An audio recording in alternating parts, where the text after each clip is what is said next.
नमस्कार दोस्तों, मैं आचार्य वसुधा आप सभी का हार्दिक अभिनंदन करती हूँ आपके अपने YouTube चैनल पर। दोस्तों, आज हम बात करने वाले हैं देवी के नवरात्रों के बारे में। जी हाँ, या देवी सर्वभूतेषु शक्ति रूपेण संस्थिता नमस्तस्यै नमस्तस्यै नमस्तस्यै नमो नमः। ऐसे ही करुणामयी माँ के नवरात्रे आरंभ हो रहे हैं। अश्विन मास के नवरात्रे शुरू होने वाले हैं और जो डेट रहेगी अश्विन मास 2023 के नवरात्रों की वो रहेगी 15 अक्टूबर 2023 से आरंभ होके जो नवमी तिथि मनाई जाएगी वो मनाई जाएगी 23 अक्टूबर 2023 को। अब ये इस बार नवरात्रों में किसी भी तिथि का क्षय नहीं है, पहली बात तो ये बता दूं। दूसरी बार पूरे 9 दिन की पूजा आप इस बार कर सकते हैं। कौन से दिन देवी के स्वरूप को किस चीज का भोग लगाएं और देवी के कौन से स्वरूप की किसे सबसे ज्यादा पूजा करनी चाहिए और सबसे ज्यादा लाभ किस व्यक्ति को देवी के उस स्वरूप का मिलेगा, ये सभी अपने दूसरे वीडियो में बताऊंगी। लेकिन आज के इस वीडियो में हम बात करने वाले हैं नवरात्रि के आरंभ के बारे में। तो जैसा कि मैंने कहा कि 15 अक्टूबर से नवरात्रि शुरू होंगे। इस दिन आप माँ का कलश स्थापना कर सकती हैं, पूजा आरंभ कर सकती हैं। अब दूसरी चीज कि इस दिन कलश स्थापना का शुभ मुहूर्त क्या रहेगा।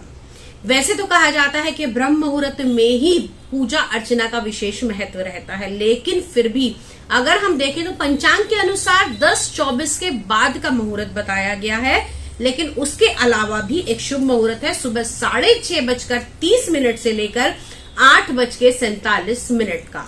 जी हाँ, या तो आप अगर आप नौकरी करते हैं, आपको ऑफिस जाना है, आपके घर में अगर आपको कोई ऐसा काम नहीं है तो आप सुबह सुबह फटाफट उठिए। 6:30 बजे से 8:47 के बीच में आप घट स्थापना कर दीजिए, ज्वारे बो दीजिए, आप माँ की पूजा अर्चना कीजिए और जो भी आप पाठ करते हैं उसे आरंभ कर सकते हैं। उसके बाद में 10:24 पर भी आप पूजा कर सकते हैं। उसके बाद में एक अभिजीत मुहूर्त का जो समय रहेगा वो रहेगा 11:44 से लेकर 12:30 तक का।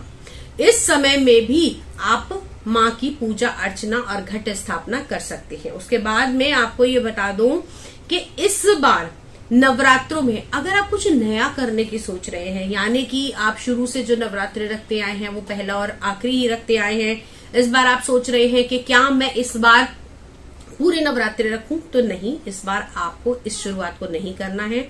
अगर आपके घर में घट स्थापना का रिवाज नहीं है तो इस बार आप वो नहीं शुरू कीजिएगा। अगर आपके घर के अंदर कलश स्थापना का रिवाज नहीं है तो इस बार आप वो नहीं कीजिएगा। आप ये कहेंगे कि पूजा अर्चना के काम की मैं मना क्यों कर रही हूँ, तो दोस्तों ये बता दूं कि इस बार मल का महीना पड़ा था। जी हाँ, मल मास जिस वर्ष भी पड़ता है उस वर्ष कोई नई रीत नवरात्रों से जुड़ी हुई या पूजा अर्चना से जुड़ी हुई शुरुआत नहीं की जाती। दूसरी चीज, अब ये कब आप शुरू कर सकते हैं? होलिका दहन के बाद में, क्योंकि सावन के मास में मल मास पड़ा, उसके बाद में आप कुछ भी नया शुरू ना करें तो ज्यादा बेटर रहेगा। और होलिका दहन के बाद में आप कुछ भी शुरू कर सकते हैं। अब तीसरी चीज, अगर आप 9 नवरात्रे रखती हैं तो क्या उस केस में आपको अखंड ज्योत लगाना अनिवार्य है? तो नहीं, ऐसा बिल्कुल नहीं है, क्योंकि अखंड ज्योत लगाने के बहुत सारे नियम होते हैं। जैसे कि आप जब भी अखंड ज्योत में घी डालेंगे या उसको बढ़ाएंगे या उसकी सेवा करेंगे तो उस समय आपको साफ शुद्ध नहाए धोए होना चाहिए। दूसरी चीज, अखंड ज्योत किसी भी हाल में बुझनी नहीं चाहिए। तीसरी चीज, अगर आपके यहाँ अखंड ज्योत लगी हुई है तो आप उसको अकेला नहीं छोड़ सकते। कोई ना कोई व्यक्ति उस कमरे में, उस कमरे के आसपास अवश्य ही रहना चाहिए।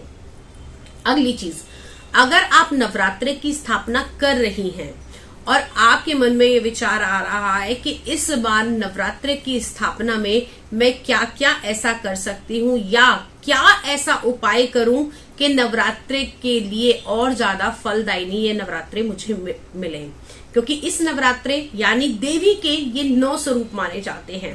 अगर देखा जाए तो इन 9 स्वरूप के अंदर देवी जन्म से लेकर सृष्टि के अंत तक सभी सिद्धियों को देने तक सारे 9 के 9 दिनों में अलग अलग स्वरूप की अलग अलग इच्छा पूर्ति के लिए पूजा कर सकते हैं।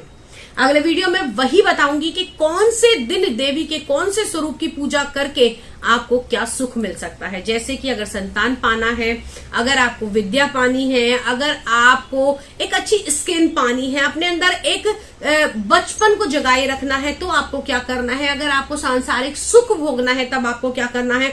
अगर आपको अपने अंदर दूसरों से लड़ने की शक्ति, लड़ाई झगड़े की नहीं, अपने स्वाभिमान के लिए अपनी बात को आप नहीं कह पा रहे, उसको जागृत करने के लिए आपको नवरात्रि के कौन से दिन किस चीज का भोग लगाना चाहिए और क्या करना चाहिए, अगले वीडियो में वो अवश्य बताऊंगी। उसके बाद में आज बात कर लेते हैं हम एक और विशेष चीज के बारे में। कौन सी है विशेष चीज? जल्दी से पेन और कॉपी निकालिए और नोट कर लीजिए। अक्सर ये देखा गया है कि माताएं बहनें जो व्रत करती हैं वो पहले नवरात्रे से शुरू करके अष्टमी तक व्रत रखती हैं, यानी कि 7 दिन का व्रत किया, अष्टमी का कंजका पूजन किया और नवरात्रि को विदा कर दिया या फिर देवी की चौकी को हटा दिया। तो यहां पर भूल कर भी आपको ये गलती नहीं करनी चाहिए, क्योंकि 8 नवरात्रे तो माने जाते हैं मां महागौरी तक। लेकिन अगर आपके जीवन में आपको सिद्धियों की प्राप्ति करनी है, अब वो सिद्धियां कौन सी होती हैं? मैं तांत्रिक सिद्धियों की बात नहीं कर रही हूं। वो सिद्धि है अपने मन पर शक्ति पाने की सिद्धि, वो सिद्धि है अपने अहम के लिए लड़ने की सिद्धि, वो सिद्धि है किसी भी अच्छे काम को करने के लिए इच्छा जागृत होने की सिद्धि। उसके लिए आपको देवी के 9वें स्वरूप, जी हां, मां कालरात्रि की पूजा अवश्य करनी चाहिए। कहा जाता है कि अगर आप मां के इस स्वरूप की यानी कि 9वें स्वरूप की पूजा नहीं करती हैं तो आपका नवरात्रि की जो पूजा है वो अधूरी रह जाती है। तो 9वीं वाले दिन आप सुबह पूजा कीजिए, मां के इस स्वरूप को मनाइए, स्वरूप की पूजा कीजिए। चाहे तो आप शाम के समय या दशमी के दिन सुबह के समय चौकी को हटा भी सकती हैं। तो ये थी विशेष जानकारी नवरात्रों से जुड़ी हुई। इसके अलावा अगर आपके मन में कोई संशय है, कुछ और जानकारी आप पाना चाहते हैं, तो आप हमारे स्क्रीन पर दिए हुए नंबर पे हमें संपर्क कर सकते हैं या फिर हमें कमेंट बॉक्स में लिखकर भी अपना सवाल पूछ सकते हैं। अगले वीडियो में आपसे फिर से मुलाकात करूंगी। तब तक के लिए जय मां भगवती।